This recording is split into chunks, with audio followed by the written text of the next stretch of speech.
Well, good morning, everyone. Welcome to the Couples Academy show. It is Friday. It is Ask the Experts. We have quite a few questions for you this morning, but for those of you who are just tuning in, whether you're single, dating, in a committed courtship, engaged, or married, whatever your relational state may be, here's your opportunity to ask your question about whatever your issue is. If it's communication, if it's infidelity, if it's we're on the verge of divorce, if it's, how to restore trust, how to overcome triggers, whatever you want to know, please post your question right here in the chat and we will take our time to unpack it. But listen, we're going to go to a quick commercial break, and on the other side of this, we'll dive right into these questions. So stay right there.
All right, we're back. Good to see you all. We're going to dive right in. We get text messages, emails, even voicemails, as well as those who, present their question live in the chat. And so we just got a voicemail just moments before starting the show. So I'm going to read most of this. It says they gave their name. I was calling to see if I can get some information from you, possibly to set up an appointment for my husband and myself for couples counseling. Yeah, we're in this. We're going through like 7 weeks of discovery. And he wants to leave for a 30-day trial separation. Just calling to see if you do counseling for couples who are separated and trying to bring back their marriage. Great question. So the question ultimately is separation, and do we help people who are in a separated state? Let me just say that this is a relational status that many people find themselves in when they're in crisis. And we have worked with people who have been separated for 30 days. People who have been separated for 5 months, people who have been separated for upwards of 5 years, literally in 2 different homes, living life. And for whatever reason, something happened, something shifted, and there was a desire to see if they could restore the relationship, came to an intensive and was able to get the help that they need and are thriving as a couple today. In fact, there is a percentage of couples who actually divorce their spouse and wind up remarrying the person that they just divorced because they realize, maybe we made a mistake. Maybe we didn't put in enough effort. Maybe we didn't really give this thing a genuine chance. And so when people reach a place of, I just don't see any possibility in restoring this relationship, yet and still, they still come to get the help because there's something in them that believes that something is possible. They don't know what it is. They can't put their finger on it, but there's some sense of hope. Okay? And so we always say we work with 3 types of couples. Couple number 1, they both want the marriage. Couple number 2, one wants it, one's unsure. And couple number 3, one wants it and one does not. So when you're dealing with a couple where one wants it and one's unsure, or one wants it and one does not, what we do is we engage in discernment counseling. Discernment counseling is a different objective than ultimately trying to save your marriage. Discernment counseling is taking you through a process, and in that process, you will soon discover really quickly whether this is something you ultimately want to do. So many people who have decided that, you know what, I don't want this, or I'm just not sure, wound up realizing that, you know what, yes, I do.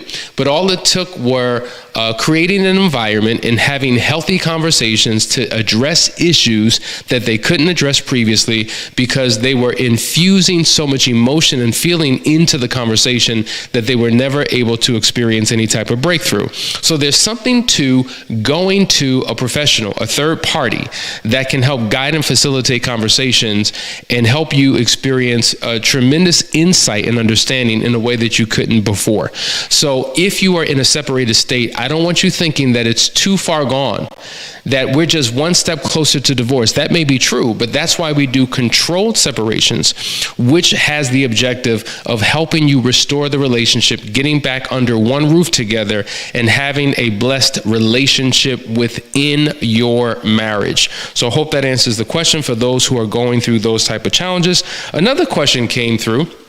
It says, how do you deal with a partner or potential partner that expresses an overwhelming sexual desire for a celebrity, then states that they will do anything with that person if given the opportunity?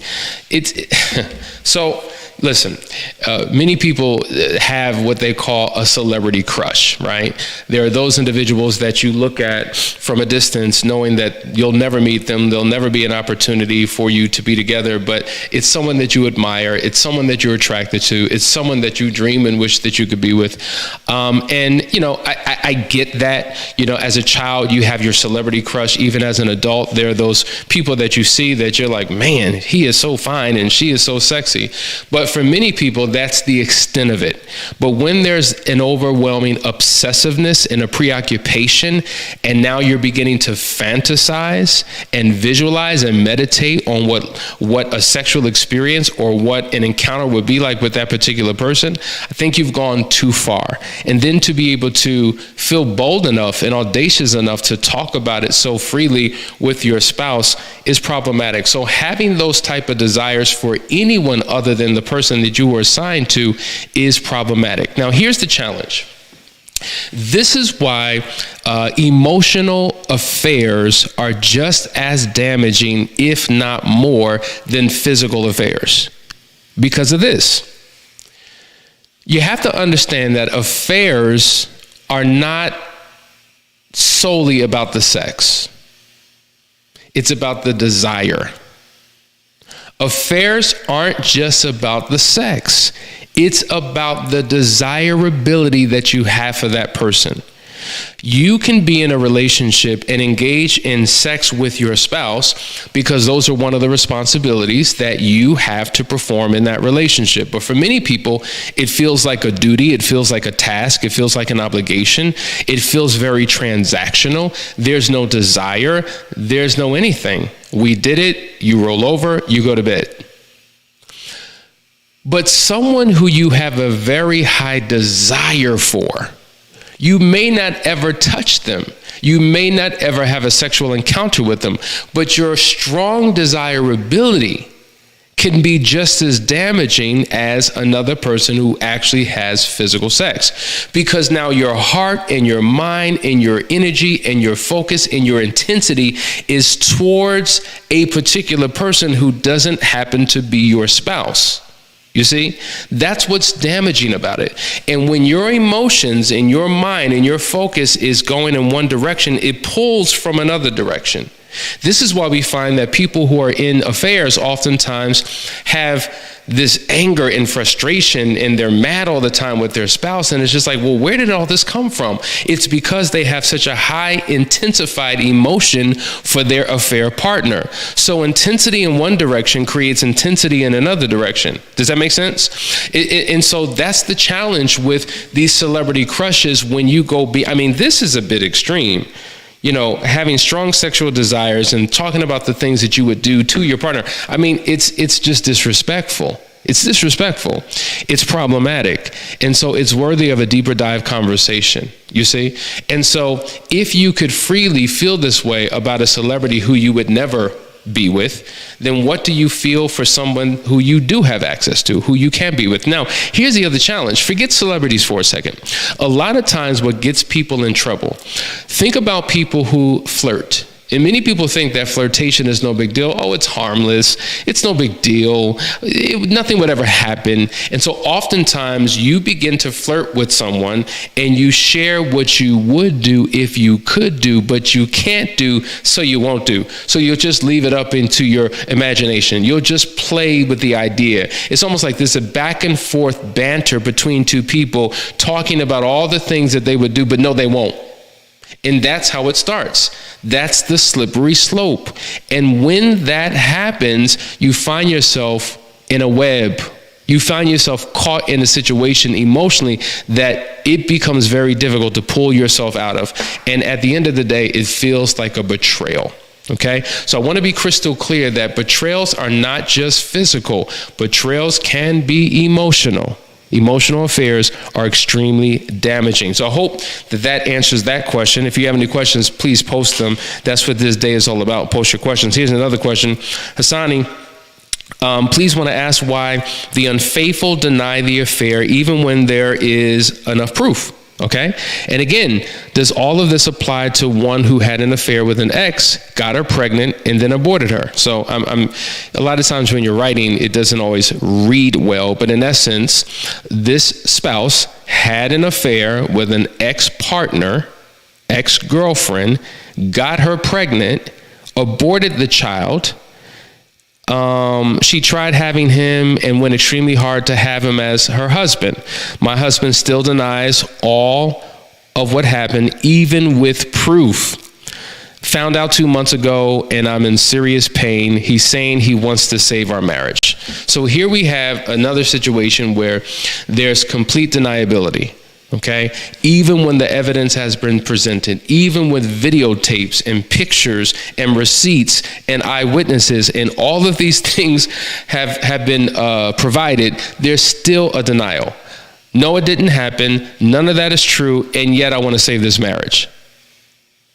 How confusing, how disrespectful of a spouse, right? So not only am I going to do wrong, I won't even acknowledge the wrong that I do, and I'm going to make you think that you're crazy for even thinking that this evidence is real. So this is what we would call gaslighting. Gaslighting is living in denial, is completely shutting your spouse down, is turning the table on them, is making them think that they're crazy for what it is that they're presenting, and the person is actually losing their mind. And here's the reality. A spouse doesn't seem to have a sense of closure until their partner actually acknowledges what they know to be the truth. See, even with all the evidence, something in me wants to believe that this is not true. Something in me wants to believe that this is, false evidence. Something in me wants to believe that none of this is plausible. And so I'm just looking for your confirmation. I'm looking for your correction. I'm looking for something from you to make me allow this to, move all this stuff past us so that we can have a healthy relationship. Because guess what? What I know for a fact, many betrayed partners say, listen, what you've done is damaging. You had sex with an ex, you got her pregnant, you had an abortion, and you're lying about it. As damaging as what you did actually was, what hurts even more is the fact that you've denied me the truth. So not only are you telling me a lie, but you're now living a lie. But yet you want me to hold on and you want me to move forward in this relationship and maintain this marriage. I don't trust you. I don't trust who you are. I don't trust your decisions. I don't trust that you will protect me and will protect this family. I don't trust anything about you. You're still holding on to the lie. You're still protecting what was. You're still holding on to the secret. There's something that you share with your ex that you've kind of blocked me out of, but yet you want to remain married to me. Why? For my benefit or for yours? See, there's a major difference between your marriage and your relationship. And so what you're saying is you're not committed to the relationship. You're just committed to the marriage because of all of the benefits that come along with being married to me. Yeah, we have finances together. Yeah, you have a place to lay your head. There's a sense of stability. You have a place that you call home. You have access to your kids. You have a lifestyle that you wouldn't have if we weren't together. That's what you want to hold on to, not me. Because what you've been holding on to is the ex. And even when I bring it up with evidence and proof, you still deny it. So if you deny it and don't acknowledge it, then you can secretly think that you can continue to engage in a relationship that doesn't exist, right? And so this is why transformation has to take place. We said that the key to your marital restoration is your personal transformation. And if you're not willing to go through that process, if you're not willing to be open and honest and contrite, then nothing will change. Things will get progressively worse. Does that make sense? I hope that this is helping you. Listen, we're going to go to a quick commercial break. Stay tuned. We have some more questions on the other side of this.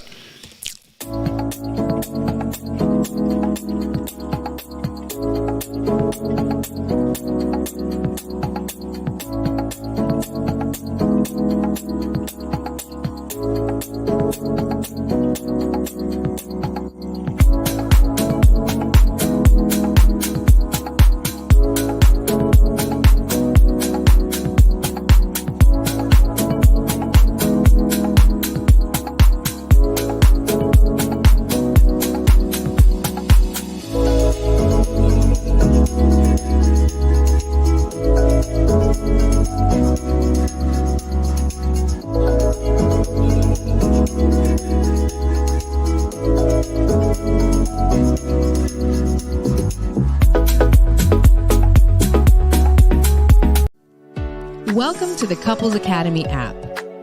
The Couples Academy app is your go-to hub for how to do marriage right. Get started with our app today by perusing our amazing features that conveniently allow you to connect. This app is packed with powerful content and resources to help you grow and stay connected.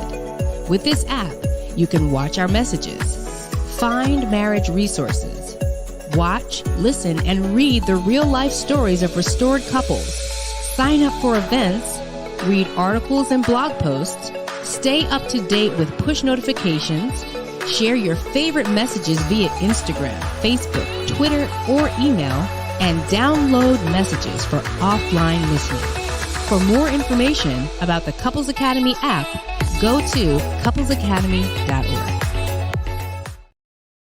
All right, guys, we're back. You're watching the Couples Academy show. We have a question, or actually a statement. It's not a question, from Shani. I lost all sexual desire and respect for my husband and constantly find myself disgusted by him after I discovered his emotional and multiple infidelities, and I'm one step out of the door. Well, Shani, first of all, I apologize I feel sorry for what you're going through. This is a hardship that so many people face when they first find out what their spouse has done, and it catches them by surprise because this is not the person that you thought you married. This is not the person that you thought you knew. And then when these discoveries come out, you realize, wow, there's a whole nother side to my spouse that I wasn't aware of. And the love that you had for him and the passion and the desire that you had for him can instantly turn in a second. And it turns into disgust. And so where you're at is exactly where anyone in your situation is supposed to be, right? So I just want to acknowledge the feelings and the emotions that you're feeling in this moment, in this season. I want to encourage you to let you know that this is a season and all things are subject to change. Now, what you said at the tail end is that you're 1 foot out of the door. Now, I don't know the details. I don't know what has happened, but usually when we discover an affair, our knee-jerk reaction is to leave, okay? And so what happens is we're driven and led by an emotion that may not serve us ultimately. 99% of couples who have gone through any type of betrayal, the spouse has felt the same feelings that you've had, but did not, in haste, leave, did not necessarily make an impulsive decision to go. Now, once again, I don't know how long it's been. Maybe you just discovered it. Maybe you've been in this space for a couple of months, a couple of years, not sure. But the question is, before you leave, it's important that you consider the cost. It's important that you consider all of the possibilities of what can be done to bring about your healing and to see if there's any possibility for restoration in the marriage. If the spouse is willing to go through a process of healing and transformation, then there's hope for your future. The challenge is when you're with someone who's unrepentant, who does not acknowledge what has happened, who justifies, rationalizes their behavior, who minimizes and disregards how you feel, someone who engages in gaslighting and narcissistic behaviors, someone who's unwilling to do the necessary work, yet they want the benefits of the marriage to remain the same. That becomes a very difficult thing to deal with. But if someone is willing, if someone has recognized the error of their ways, and they're willing to make a 160-degree turn, they're willing to repent from their behavior, they're willing to turn over a new leaf and become the best version of themselves, and they have a willingness to do whatever it takes to restore the relationship, I would encourage you to give that opportunity a chance. And so we have somebody here right now. We're doing a solo spouse intensive. A spouse was unfaithful for quite some time, and this happened years ago.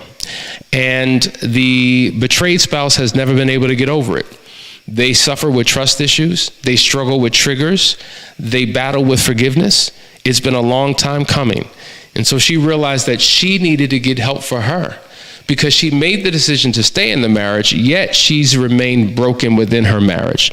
And so she came here to get unbroken. She came here to get healed so that her relationship can begin to move in the right direction. What I'm saying is both individuals are hurting for different reasons and in different ways. And it is essential that both of you focus on your individual recovery process, because right now you need to focus on your healing. Period, point blank. So before making a beeline to the door, consider what have you done in the in-between time that could help you get to a better place within yourself, and see if there's anything possible to restore that relationship. Please reach out to us. This is what we do. We work with individuals. We work with couples. Just go to the website and set up a discovery call, and let's see what we can do for you. All right. Oh, Franklin says he's describing my situation at the time. I guess it's what I just spoke to. And so this is to let you know that you are not alone.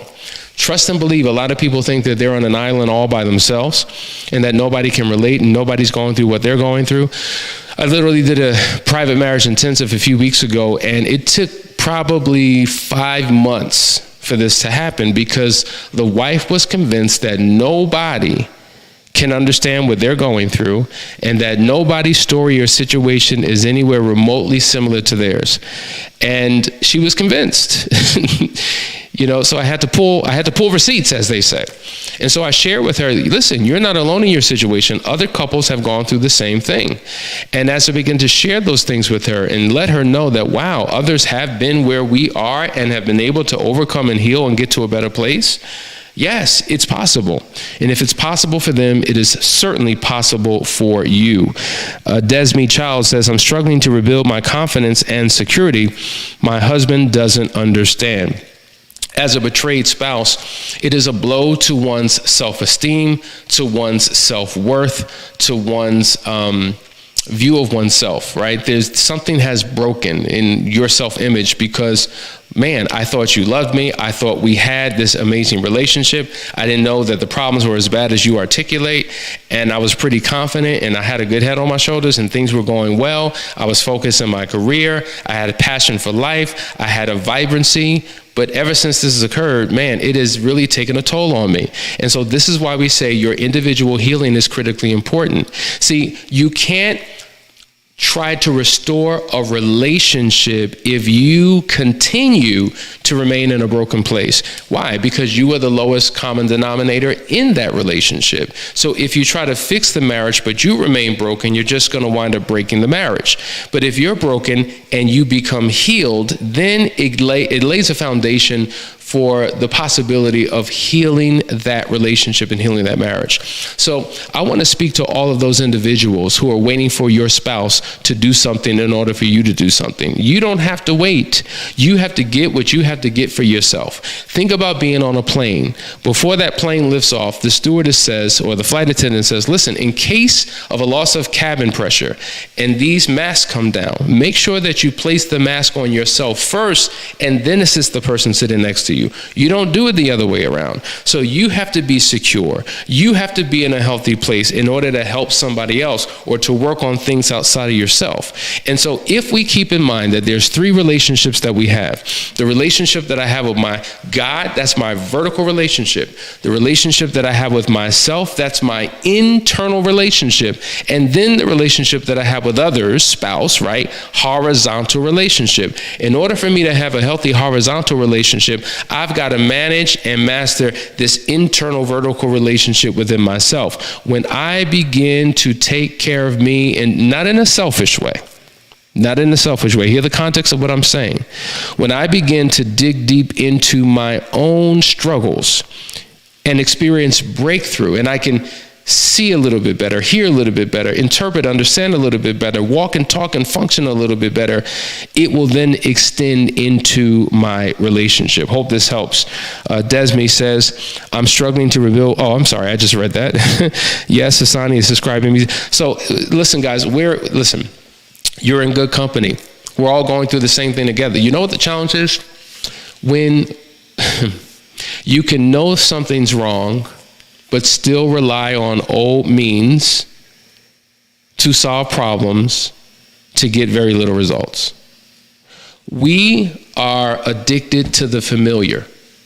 We are addicted to doing what we've always done, though it hasn't produced the results that we're looking for. What is it about you that keeps you from taking the leap, the quantum leap?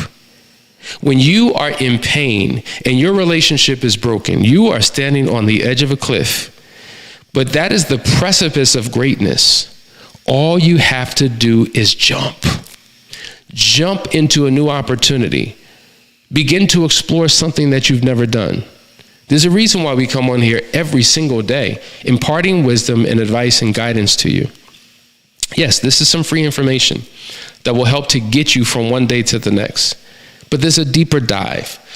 If you've received anything from these shows, some of you are tuning in for the first time, but some of you have been here for years. It's interesting. We do intensives all the time, and we'll hear people say, man, I've been watching you for 5 years. 5 years? What took so long? What could you have saved in time if you made a decision to do something then as opposed to now? Sometimes we wait till things get beyond repair. Think about that dashboard in your car. That light's been on for a couple weeks. No big deal. I've got more time. Then another light comes on because you kept driving and you kept functioning as if everything was all right. And because you didn't address that small little issue, guess what? Now it created a larger issue. And that little repair that could have cost a few dollars, now thousands of dollars. Now it requires a whole overhaul because you've lived in procrastination. What about that? See, when you listen to your body, when you really pay attention, you'll discover some things. You've had that little pain in your side that you've ignored. It comes and goes, no big deal. I can still function.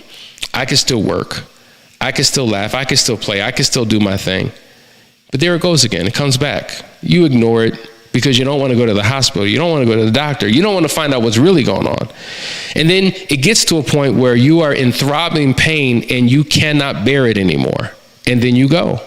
And then you find out that the condition that you're in could have been salvaged if you had gone some time ago. But because you allowed it to fester and it got worse over the course of time, now you are required to have a major surgery for something that would have been a quick adjustment, a little shift, a little tweak in your lifestyle. And so what I'm saying to you is, why wait till things get beyond repair? Why wait till there's devastation that hits your front door? Why put off tomorrow what you can do today? I'm encouraging you to reach out to us, set up a discovery call. Let's see how we can help your situation. Because if you make that decision, I'm telling you, you're making a destiny decision that can change the course of your life. So listen, guys, I hope you got something out of today's message. I want you to replay this. Sit down with your partner. Now, you may be saying to yourself, well, we don't talk like that, and we don't get together, and I've tried, and he wasn't open to it before, so there's no point. I'm just wasting breath. I'm just wasting air. All this energy is being diverted to things that just won't produce. Listen, now you're talking to yourself, and you're convincing yourself why nothing will work, but yet you're complaining about the situation that you're in. Whatever that inner critic is telling you as to why you shouldn't do it, begin to talk back. See, you have to learn to stop listening to yourself and start talking to yourself. Because when you begin to talk to yourself, you will stamp out the negative thought. You will stamp out all of the critique. You will stamp out the fear and the doubt and all the things that tells you not to do it. If you struggle with fear, feel the fear and do it anyway. Have a conversation with your spouse. Even though it seems as though there's no hope, that the relationship can't be restored, what have you really done? And if you really haven't done anything legitimate, substantial, make the decision to do it now. We're waiting for you.